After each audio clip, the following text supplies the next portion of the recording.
दुख जीवन का एक अनिवार्य हिस्सा है। यह हमारे जीवन में उतार चढ़ाव लाता है।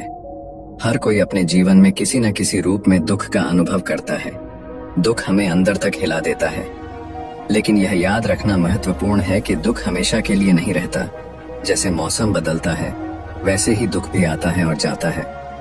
कुछ लोग दुख में डूब जाते हैं और खुद को इससे उबरने नहीं देते, लेकिन कुछ लोग दुख से सीखते हैं और मजबूत बनकर उभरते हैं। नमस्कार दोस्तों, फिर से स्वागत है आप सभी का हमारे इस YouTube चैनल दी इंस्पिरेशन हब में। आज हम जानेंगे कि कैसे एक सुखी व्यक्ति खुद को दुखों में डाल लेता है और दुखी हो जाता है। चलिए शुरू करते हैं आज की कहानी। एक बार की बात है, एक नगर में एक लड़का रहता था जिसका नाम था राहुल। वह अपने जीवन से बहुत निराश था। उसकी निराशा का कारण यह था कि वह अब तक अपने जीवन में कुछ भी नहीं कर पाया था। उसके माता पिता उसे रोज ताने मारते थे कि तुम्हारे सभी मित्र कुछ न कुछ कर रहे हैं, लेकिन तुम अभी भी घर बैठे हो। दोस्तों के बीच भी अक्सर उसका मजाक उड़ाया जाता था। जब वह कहीं जाता तो लोग उससे पूछते थे, बेटा तुम क्या कर रहे हो? उसे यह बताने में भी शर्म आती थी कि वह कुछ नहीं कर रहा है। धीरे धीरे उसने रिश्तेदारों से मिलना जुलना कम कर दिया और लोगों से मिलना भी बंद कर दिया। वह ज्यादातर समय घर पर ही रहता, अकेला रहता और भगवान को कोसता रहता। वह अपनी किस्मत को दोष देता था। अब उसे अपना जीवन बोझ लगने लगा था।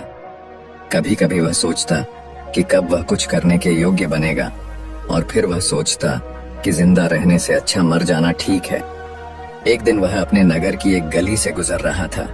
तभी उसने देखा कि एक गुरु दुख और परेशानियों पर उपदेश दे रहे हैं।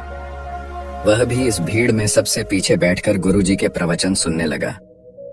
गुरुजी कह रहे थे कि दुख हमें जीवन की कीमत समझाता है। यह हमें सिखाता है कि सुख कितना अनमोल है। दुख एक शिक्षक की तरह है जो हमें जीवन की सच्चाई दिखाता है और हमें जीने का सही तरीका सिखाता है। दुख आने पर आप चाहे तो जिंदगी जीना भी सीख सकते हैं।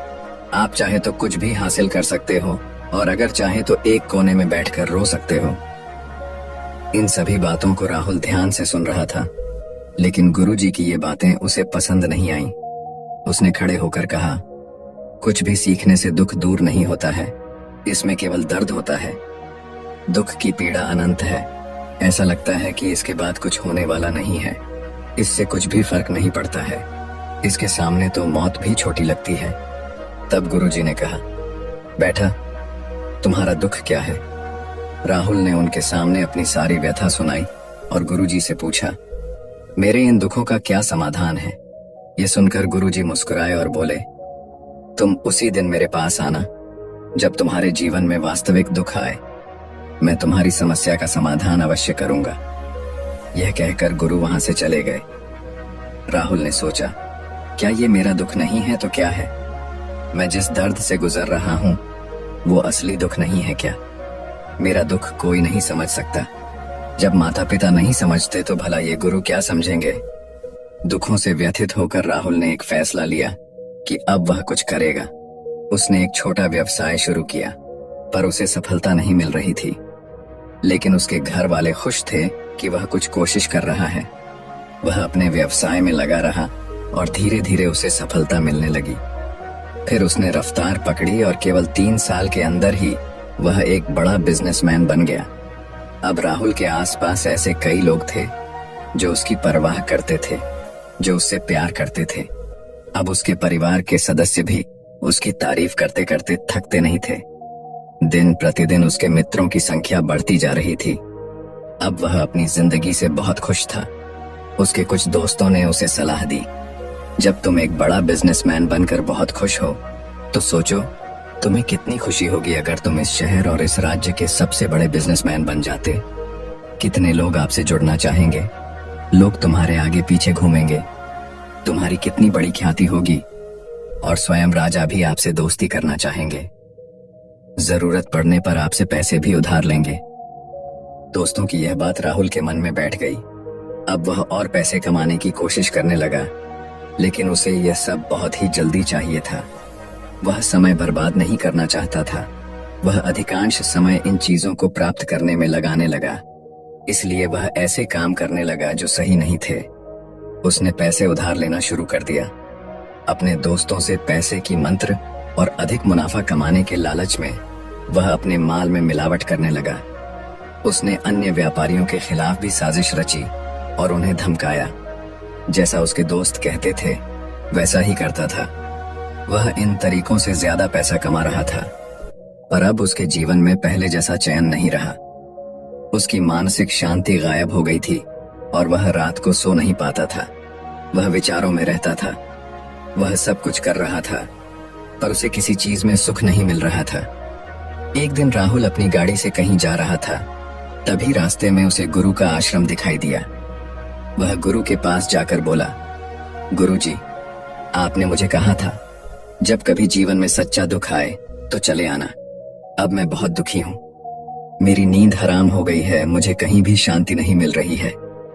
इस प्रकार राहुल ने अपनी सारी समस्याएं गुरुजी को बताईं। गुरु ने कहा, जब तुम पहली बार मुझे मिलने आए थे तब भी तुम किसी दुख में थे। तुमने उस दर्द से क्या सीखा? राहुल ने कहा, सिर्फ सोने और चिंता करने से कुछ नहीं होता। अपनी दृष्टि को सच करने के लिए मेहनत भी जरूरी है, और सिर्फ मेहनत करने से भी कुछ नहीं होता, परिणाम भी मिलना चाहिए।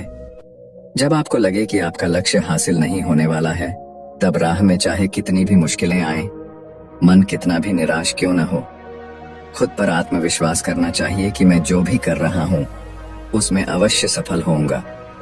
लोग केवल सफल लोगों का सम्मान करते हैं। कोई कितना भी अच्छा क्यों न हो, वह हमेशा लोगों की नजरों में बोझ बना रहता है। ये सब सुनकर गुरु मुस्कुराए और बोले, यह वास्तव में दुख नहीं है। जब तुम्हारे जीवन में वास्तविक दुख आए तब मेरे पास आना, मैं उसे ठीक कर दूंगा। राहुल ने जाते समय गुरु को सोने के सिक्कों से भरा घड़ा भेंट किया। घड़ा देखकर गुरु ने कहा, यह मेरे किसी काम का नहीं है, इसे पेड़ के नीचे गड्ढा खोदकर गाड़ दो। राहुल ने घड़े को पेड़ के नीचे दबा दिया।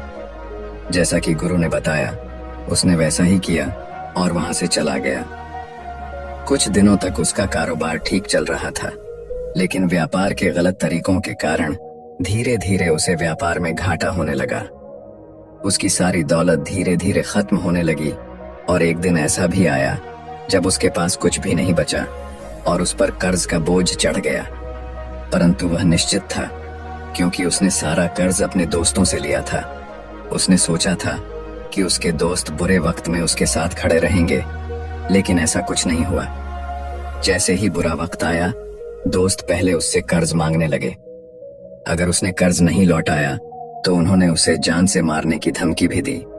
उसके सभी शुभचिंतक और प्रियजन उससे दूर हो गए। उसके दोस्त जो उसके साथ मस्ती किया करते थे, अब उससे दूर भाग रहे थे। उसका परिवार उसकी गलतियां और कमियां गिनने लगा। उसकी सारी संपत्ति नीलाम हो गई और उसके पास कुछ भी न बचा। जब उसने अपने पिता से मदद मांगी तो पिता ने कहा, मेरे पास थोड़ी सी संपत्ति है, अगर मैं तुम्हें दे दूंगा तो तुम्हारी माँ को क्या कहूंगा? यह संपत्ति हमारा अंतिम सहारा है। राहुल के मन में गहरा दुख छा गया। उसके आसपास कोई नहीं था जो उसके दुख को समझ सके। लोगों के इस विश्वासघात के कारण वह अंदर से टूट चुका था। वह सोचने लगा कि अब जीने का कोई मतलब नहीं है, अब मौत ही मेरा सहारा है। वह आत्महत्या करने के लिए पहाड़ी पर जा रहा था। तब उसे याद आया कि गुरु ने उससे कहा था, जब तुम्हारे जीवन में वास्तविक दुख हो तब मेरे पास आना। राहुल गुरु के पास गया और अपनी सारी व्यथा सुनाई। आंखों में आंसू लिए उसने कहा, गुरुदेव, मेरे दुख का निवारण कीजिए। तब गुरु ने कहा, जब जीवन में असली दुख आए तब मेरे पास आना, मैं इसे जरूर ठीक करूंगा। पहले आप मुझे बताओ कि आपने अपने दुख से क्या सीखा? राहुल ने कहा, मैंने यह सीखा कि जो लोग हमारे जीवन में आते हैं वे हमारी सफलता और प्रगति के कारण हमें धोखा जरूर देंगे, क्योंकि बुरे समय में वे हमारे साथ नहीं खड़े होंगे। वे अच्छे समय में ही हमारा फायदा उठाएंगे और बुरे समय में हमें छोड़ देंगे। उन लोगों पर ही भरोसा करें जो हमारे बुरे समय में हमारे साथ खड़े रहते हैं, लेकिन ऐसे लोग बहुत कम होते हैं। जिनके पास हैं उन्हें उनकी सराहना करनी चाहिए, उनका अपमान नहीं करना चाहिए। कभी भी किसी के खिलाफ साजिश नहीं रचनी चाहिए। अपना काम ईमानदारी और धैर्य से करें और कभी लालची न बने। अपने सारे दुख, दर्द और अनुभव बयान करने के बाद राहुल गुरुजी के सामने आंखों में आंसू लिए बैठ गया। कुछ देर बाद गुरुजी उठे और पेड़ के नीचे गड्ढा खोदा और वह घड़ा निकाला जो सोने के सिक्कों से भरा हुआ था। उन्होंने सबल को देकर कहा, मेरे पास तब आना जब तुम्हारे जीवन में वास्तविक दुख हो। राहुल ने अपने गुरु को धन्यवाद दिया और उन्हें प्रणाम करके चला गया। उसने पैसों से एक छोटा सा व्यवसाय शुरू किया। अब वह छोटा व्यापारी बनकर भी खुश था। उसने पूरी लगन और ईमानदारी से कारोबार किया और जल्द ही वह अपने शहर का एक बड़ा व्यापारी बन गया। उसका जीवन सुख सुविधाओं से भरा हुआ था, लेकिन जीवन में दुख कभी भी आ सकता है। राहुल के जीवन में भी दुख आया। उसके माता पिता की मृत्यु हो गई। वे दोनों एक ही दिन मर गए।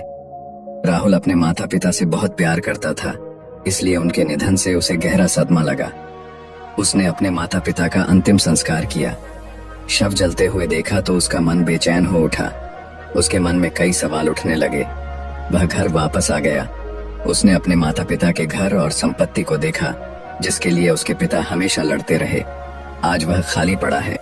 जिन्होंने इसकी देखभाल की, इसके लिए प्यार किया, वे इस दुनिया से चले गए। उसके पिता ने जो कुछ कमाया वह सब यहीं रह गया। एक दिन पहले तक उसके पिता मारपीट करते थे किसी के साथ अपनी संपत्ति के लिए। आज वे खुद इस दुनिया से चले गए। उसका मन ऐसे अनेक विचारों में भटक रहा था। वह अंदर से अकेला और डरा हुआ महसूस कर रहा था। वह खाली महसूस कर रहा था। उसे लगा कि कुछ तो है, परंतु वह समझ नहीं सका। इसलिए वह गुरु के पास गया। उसे देखकर गुरु ने कहा, क्या जीवन में कोई दुख है? राहुल ने कहा, वैसे तो जीवन में कोई दुख नहीं है, सब कुछ अच्छा चल रहा है, लेकिन आज मेरे माता पिता का देहांत हो गया है। मैं इस घटना से बेहद दुखी और परेशान हूँ। गुरु ने कहा, इसमें दुखी होने की क्या बात है? एक दिन सबको मरना है। मुझे भी मरना है, तुझे भी मरना है। शायद तुम कल ही मर जाओ या आज भी मर सकते हो। राहुल ने कहा, क्या कह रहे हो गुरुजी? मैं भी मर जाऊंगा, लेकिन मैं अभी जवान हूं। गुरु ने कहा, सभी इस भ्रम में जी रहे हैं कि मृत्यु केवल बूढ़ों को आती है, लेकिन ऐसा नहीं है। जवान भी मर जाते हैं, बच्चे भी मर जाते हैं। मौत का उम्र से कोई लेना देना नहीं है। ये सभी को प्रभावित करती है। गुरु की यह बातें सबल के मन में बैठ गईं और वह चुपचाप चला गया, लेकिन उसका मन अभी भी बेचैन था। वह खाली महसूस कर रहा था। वह सारा दिन अपने भीतर ही सोचता रहता कि वह कौन है, वह इस दुनिया में क्यों आया है, इस जीवन का लक्ष्य क्या है। ऐसे कई सवाल उसके दिमाग में लगातार उठ रहे थे, लेकिन उन्हें अपने किसी भी सवाल का जवाब नहीं मिल रहा था और उसका दुख दिन दिन बढ़ता ही जा रहा था। कुछ दिन बाद वह फिर से गुरु के पास पहुंचा और बोला, हे गुरुदेव, मैं बहुत दुखी हूँ, क्योंकि मैं यह नहीं जान पा रहा हूँ कि मैं कौन हूँ और मैं इस दुनिया में क्यों आया हूँ। ये सुनकर गुरु मुस्कुराए और बोले, आज आपके जीवन में पहली बार सच्चा दुख उत्पन्न हुआ है। यह वास्तव में दुख कहलाने लायक है। हम नहीं जानते कि हम कौन हैं और हम क्यों आए हैं। राहुल ने अपने गुरु से कहा कि उसकी दुर्दशा दूर करें। गुरु ने कहा, हम सभी इंसान हैं, जीवन भर संग्रह करते रहते हैं। राहुल ने कहा, कोई भी इंसान अपने साथ कुछ भी नहीं ले जा सकता, वह सिर्फ अकेला ही जाता है। मेरे माता पिता भी अपने साथ कुछ भी लेकर नहीं गए। धन, संपत्ति, वैभव सब कुछ यहाँ पर छोड़कर गए। गुरु ने कहा, अब मेरी बात ध्यान से सुनो। इस संसार में हमें जो संग्रह करना चाहिए वह हम नहीं करते, बल्कि चीजें हमारे सामने होती हैं, लेकिन हम उन्हें देखने की कोशिश नहीं करते। हमें इस दुनिया में जो कुछ भी इकट्ठा करना है वह हम खुद हैं। हमें खुद को जुटाना होगा ताकि जब हम मरें तो हम एकजुट हो सकें और खुद को पहचानने में सक्षम हो सकें। हम अंदर बैठे हुए हैं। हम प्यार, नफरत, गुस्सा, ईर्ष्या में बैठे हुए हैं। कर्तव्य, धन, स्थिति, प्रतिष्ठा, सम्मान, पहचान, धर्म, जाति, सैकड़ों हजारों ऐसी चीजों और इच्छाओं में हम विभाजित हैं और टुकड़ों में जीवन जी रहे हैं। इस विभाजन के कारण हमारी चेतना कभी एक नहीं हो सकती। हमारी चेतना की शक्ति बिखरी हुई है, इसलिए हमारे पास इतना समय नहीं है, इतनी ऊर्जा नहीं है कि हम मर सकते हैं और अपने भीतर देख सकते हैं। वास्तव में धन, सम्मान और सुविधाओं के अभाव को लोग दुख समझते हैं और जीवन भर के लिए इसे दुख का कारण बताते रहते हैं और समाधान खोजने का प्रयास करते रहते हैं। उन्हें अपना समाधान कभी नहीं मिलेगा, क्योंकि जिसे लोग दुख कहते हैं वह वास्तविक दुख नहीं है। यह सिर्फ एक आदमी की इच्छा है। उसकी इच्छा कभी पूरी नहीं होती, इसीलिए व्यक्ति को कभी उनके प्रश्नों का समाधान नहीं मिलता। इसलिए इन सब से परे यदि आप अपने दुखों का परम समाधान चाहते हैं तो सबसे पहले खुद को समेटना होगा। इस दुनिया से अपनी ऊर्जा वापस ले लो और इकट्ठा करो। अपने आप पर ध्यान केंद्रित करो, स्वयं पर ध्यान दो। अपने मृत्यु से पहले अपने आप को जानने की कोशिश करो, बिखरो मत। राहुल ने कहा, गुरुजी, क्या हमें संसार को छोड़ देना चाहिए? हमारी सभी इच्छाओं को मार देना चाहिए? किसी से प्रेम नहीं करना चाहिए? धन संग्रह नहीं करना चाहिए? सम्मान की आशा छोड़ देनी चाहिए? गुरु ने कहा, भावनाओं और इच्छाओं से बिखरे हुए मनुष्य में से बाहर निकल आओ। जैसे कोई पत्थर पहाड़ से अलग होकर गिरता है। जब वह गिरता है तो पर्वत का कोई नियंत्रण नहीं होता, सिवाय देखने या परेशान होने के। ठीक वैसे ही बिखरे हुए मनुष्य की इच्छाएं बेकाबू और दर्दनाक होती हैं। उसका अनियंत्रित मन इच्छा करता रहता है और कल्पना करता रहता है, और यह दुख देता है। लेकिन जब एक व्यक्ति अपने मन को एकत्र करता है तो वह जो कुछ भी करता है वह उसके नियंत्रण में होता है। फिर उसकी इच्छाएं भी नियंत्रित होती हैं। राहुल ने कहा, आपने मेरा असली समाधान कर दिया है। अब मैं खुद को तलाशने की कोशिश करूंगा। गुरु ने कहा, मानव शरीर में बहुत ऊर्जा और शक्ति है, लेकिन यह फालतू के कामों में बटा हुआ है, बेकार की बातों में लगा हुआ है। यह एक बहुत ही शक्तिशाली मशीन की तरह है, और वह बिना सोच समझे अपनी शक्ति बर्बाद कर रहा है, बिना किसी नियंत्रण के। इसीलिए इस शक्ति पर ध्यान दें, अपनी चेतना को इकट्ठा करें। राहुल को अपने प्रश्नों का उत्तर मिल गया। उसने अपने गुरु का धन्यवाद किया और चला गया। दोस्तों, कैसी लगी आपको आज की यह कहानी? हम उम्मीद करते हैं कि आपको यह पसंद आई होगी। इस कहानी से आपने क्या सीखा, हमें कमेंट करके जरूर बताएं, और यह वीडियो अपने उन दोस्तों को भेजें जिनको इसकी जरूरत है। मिलते हैं ऐसे ही एक और कहानी के साथ। तब तक के लिए अपना ख्याल रहे और चैनल को सब्सक्राइब करना ना भूलें। धन्यवाद।